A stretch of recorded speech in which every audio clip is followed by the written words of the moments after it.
Welcome to Dr. Jester Talks, and I'm gonna talk about this from Daily Mail. Armenia claims Turkish jet shot down one of its warplanes after Turkey warned the world will hear all roar and vowed to help Azerbaijan take back separatist region.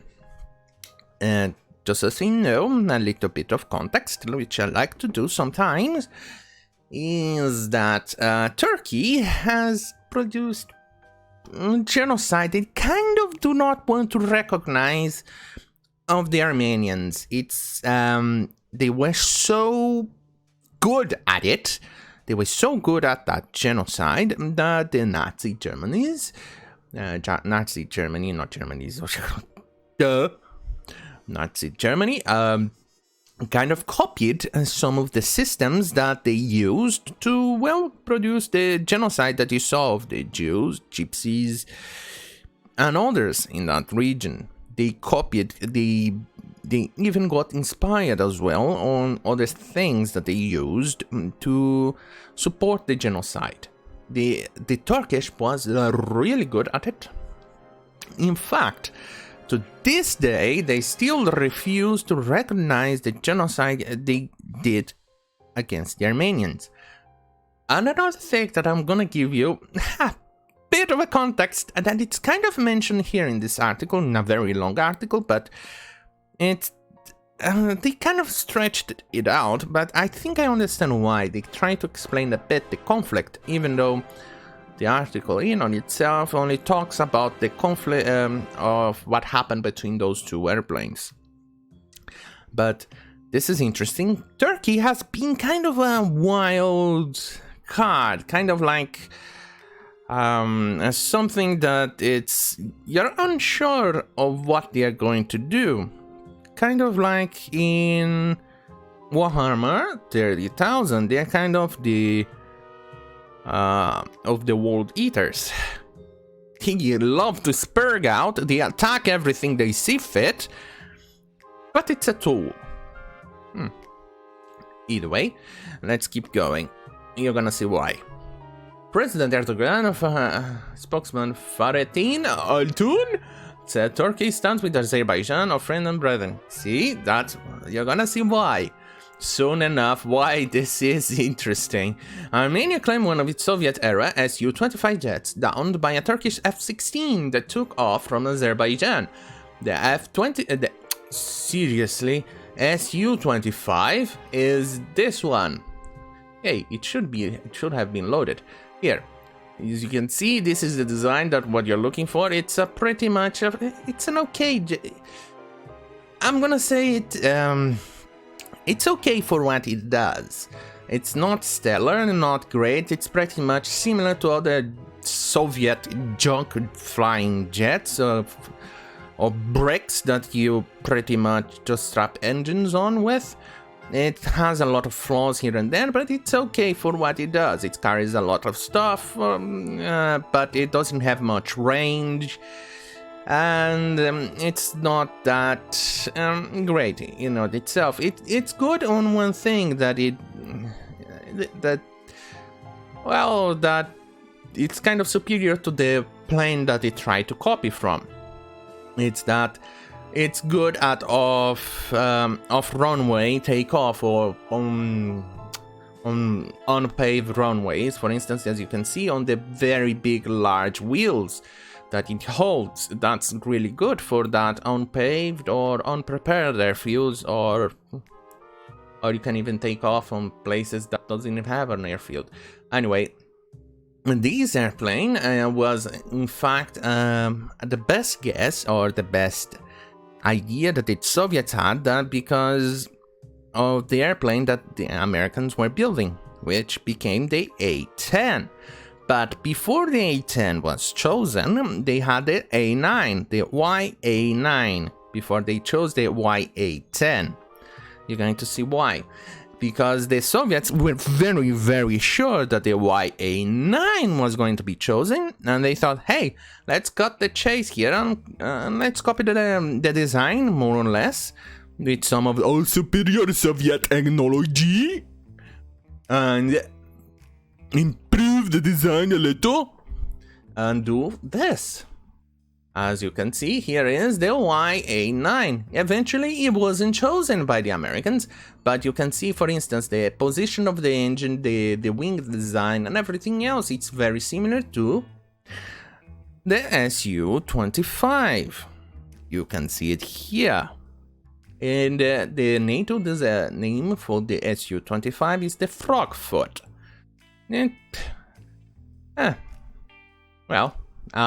Anyway, let's keep on going. The Soviet down by the Armenian claim today that the Turkish fighter jet had shot down a warplane during the fighting with Azerbaijan after Turkey warned that the world will hear. Sorry, this has to be pretty gay because it sounds gay. The world will hear in the escalating conflict. The Soviet-era Su jet was downed by the Turkish F-16, which took off from Ganja Air Base in Azerbaijan. Armenian claimed as the crisis threatens to escalate into a proxy war between Turkey and Russia. This is exactly what I was saying about the Turkish being the world leaders of NATO in comparison to Warhammer 30k. Because Turkey was supposed to be a NATO ally, but they decided to screw that and take side with and take Russian equipment, the S-300, or was it S-400? I think it was the S-400 for their anti-air batteries and anti-air defense system, and with that it means they need to interface with the Western airplanes. The worst thing is that it's already bad if you're going to do so with F-16s, which is what they have. The Turkish have. They don't have F-15s or things like that.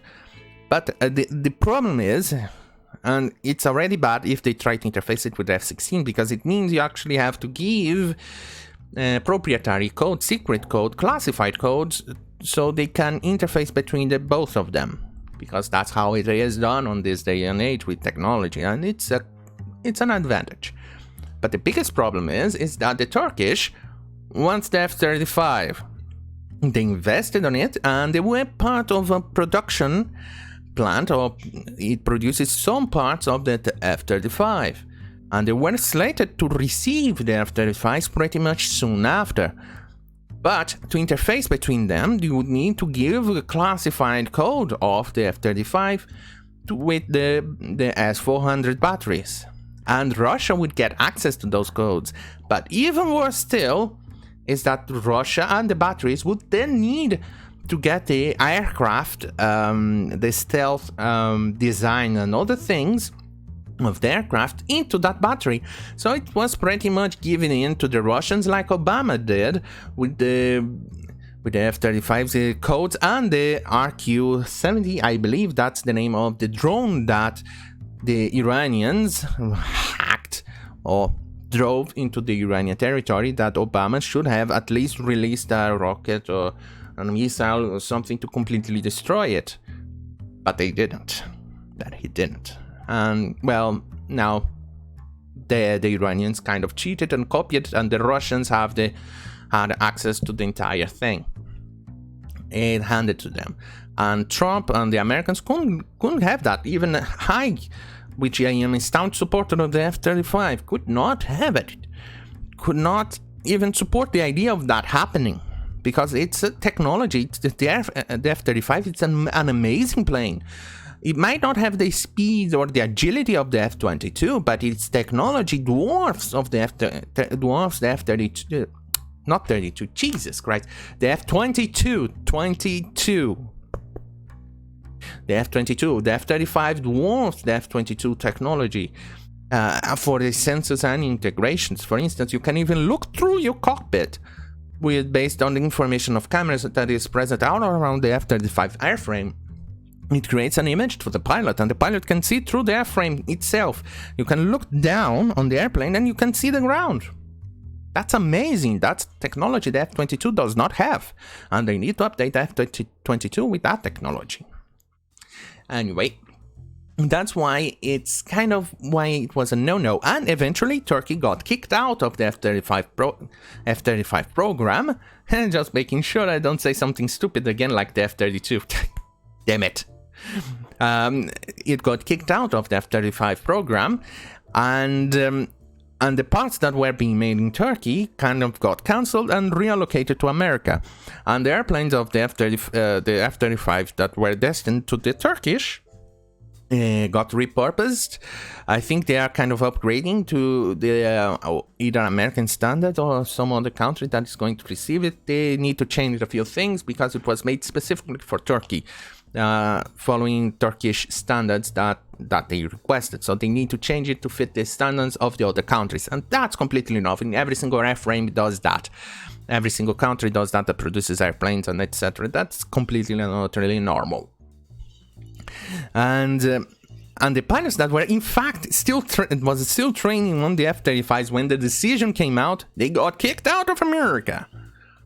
So and now that Turkey kind of got cozied up to the Russians, they decided to get the Su-57, which is the Felon, is the new airplane from Russia that Russia is trying to sell to them, which is kind of like, well, kind of follows the same name of the country. It's a Turkey, because the airplane is having a huge issues that even the Indians kind of pulled out of the program. As you can see, it's this airplane over here that you're already familiar with, that the Russia boos kind of tried to sell it to you like it was the next marvel of the world in technology, but it's pretty much a useless airplane. Don't misjudge it. It's going to be a problem to shoot it down, but still, it's kind of a Turkey. It's nothing close to what the Russians are selling. It's and the Turkish got interested in that airplane to fill the role of the F-35. But let's suffice to say, it doesn't even come close to the same level of stealthiness. It's a piece of shit. It even has engine problems. But now, as you know, proxy war between Turkey and Russia, because Turkey supports Azerbaijan and Russia supports, you guessed it, Armenia. So Russians are now learning what NATO has learned in a few years, that Turkey is kind of a wild shot. It's kind of a wild, triggered pieces of shit in regards to alliances. Because Turkey has always been for Turkey itself, and for instance, they attacked Greece, they keep attacking Greece, they attacked and occupied territory in Cyprus, which is a Greek, it's a Greek ethnic island. It's an independent country, it's not part of Greece, but the Cyprus identifies themselves as Greek or follows Greek ethnicity and Greek culture. And as you can see, Turkish attacked and kind of took half of the island for them. They even moved part of the Turkish population to the island to colonize it.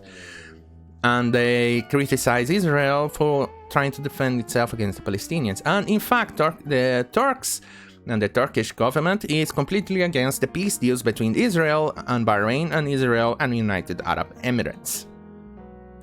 It's kind of really kind of a telltale that the Turks are definitely not to be trusted with. And I'm kind of torn between supporting the idea of kicking them out of NATO, because then you don't have to deal with their bullshit anymore, but at the same time I don't want to kick them out of NATO because of the good position they are in to have NATO bases, because it helps defend the other NATO allies in the region. And Turkey could walk into Russian hands, but then again, with this, it might actually prove that Turkey, it's maybe not going to join in the Russians, albeit Russians are more than willing to sell whatever they can to get more money from Turkey. Even though in the end they may end up having to fight their own weapons, like they have done so in Afghanistan, they have done so in Syria, or other countries, because they sold their weapons willy-nilly, and, well, you saw what happened.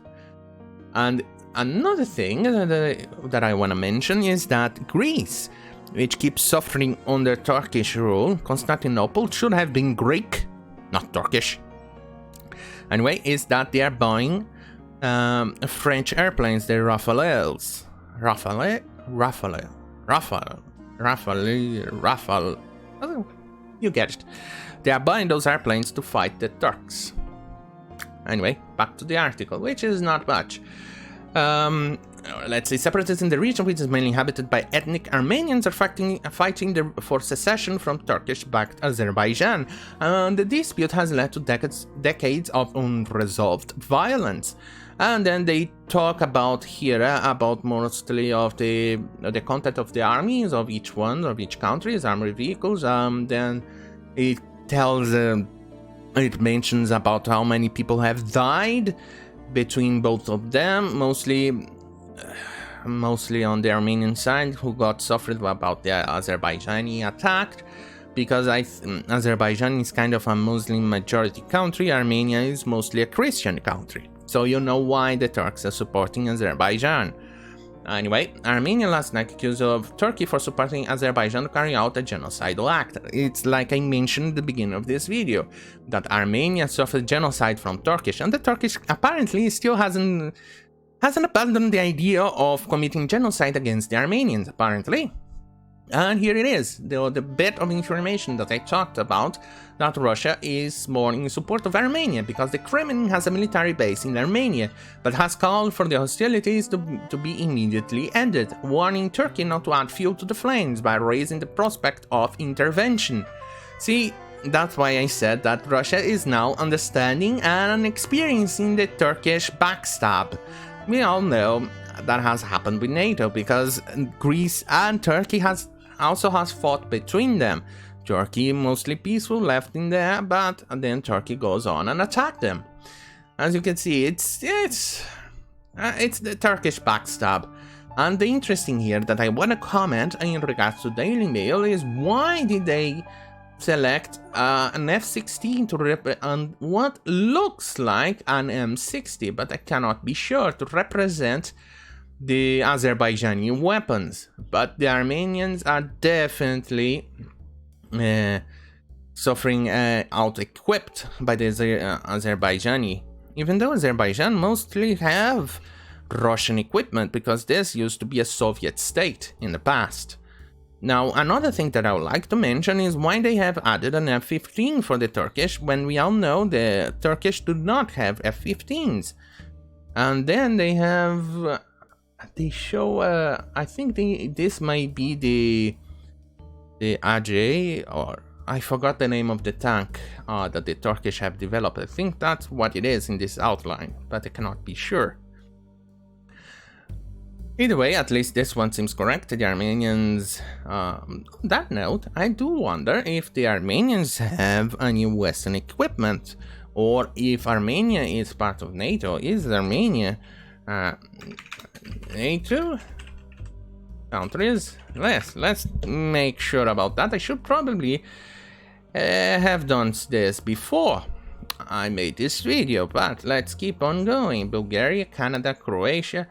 Okay, no, it's Albania, that's the only A in country, Greece, Lithuania, Norway, Poland, Portugal, Romania, Spain, Turkey, United States. Yeah, they do not have. The Estonia, they have military personnel. Yes, Armenia is not part of NATO. So the very likelihood of Armenia having Armenia Air Force. Let's see, what airplanes do they have? Why? I misspelled it. There you go. Now that went in. Let's see what airplanes do they have. Apparently they have Sukhois S-30s, the Armenians. Let me show it to you what they are. As you can see, it's these ones. They are mostly bombers in this case. Let's see, what else do they have? Do they have anything else? Current inventory. They have defense, the aircraft, S-30s, Su-25s. Oh, they only have 4 Su-30s in comparison to 13 Su-25s, which is the K version, or GRAC. It's a single seat, twin engine, like I mentioned before. Beyond that, they have helicopters. They have the Heinz Oh, they have the modernized version of the Hind, which is this. Let me just get into it. Which is this. It's a very good attack helicopter. This is one of those things, one of the few Russian weapons that I kind of take my hat off in how efficient it is. It's technically not as good as the Western alternatives, but it's not bad either. It's heavy, but it does its job. It carries troops as well and other things. Heading back to the article, let's see. They talk mostly about the genocide. 1.5 million Armenians were rounded up and killed by the Turkish rulers, their mass killings. And it mentions about the other things here, and they're mostly pictures. And I'm gonna admit this picture here is awesome. Look at this fire over here. Beyond that, it just talks mostly about the alliances. For instance, Erdogan criticized France, the US, and Russia. Like I said, Turkey is a wild card. It really backstabs you. The Turkish backstab, that I like to call it. Michael Carpenter from Parler said the Turkish development would be hugely destabilizing and could lead to a proxy war between Turkey and Russia. And that is true. Let's see what happens. Apparently, in the past, Russia did manage to ring in Erdogan and other Turkish shenanigans, so hopefully Russia and Putin can actually do the same thing and avoid another war in the region. Who knows? Who knows? Anyway, thank you for watching. Don't forget to like, share, and subscribe. See you in my next video. Good night.